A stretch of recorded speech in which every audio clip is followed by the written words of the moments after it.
ஹாய்ங்க.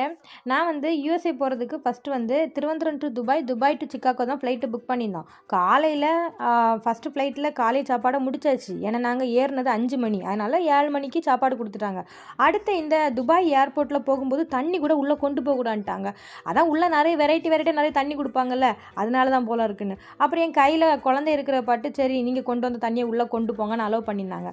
ஆனாலும் என் மைண்ட்ல வந்து ஏற்கனவே அந்த ஃப்ளைட்ல சாப்பிட்டாச்சு. இந்த ஃப்ளைட்ல லஞ்சுக்கு என்ன குடுப்பாங்க? அதுவும் நம்ம துபாய்ல வந்து இறங்கியிருக்கோம். Dubai food குடுப்பாங்களா? இல்ல வேற நாட்டு ஃபுட்டு குடுப்பாங்களா?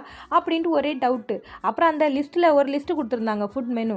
அதுல பார்த்தீங்கன்னா, வாயில வராத பேரா இருக்குது. முன்ன பின்ன செத்துருந்தா தானே சுடுகாடுனா என்னன்னு தெரியும். சரி கொண்டு வரட்டும் பார்த்துக்கலாம் அப்படின்ருந்தேன். அப்புறம் ஃபர்ஸ்ட்டு குழந்தைங்களுக்கு தாங்க கொண்டு குடுத்தாங்க. அதில பாஸ்தா, சாக்லேட் மவுஸு, அப்புறமேட்டு க்ரீக் யோகர்ட் அந்த மாரி குடுத்துருந்தாங்க. அத பார்த்தோனே, ஐயய்யோ! நமக்கு சோறு தந்தா போதும்னு ஆயிப்போச்சு.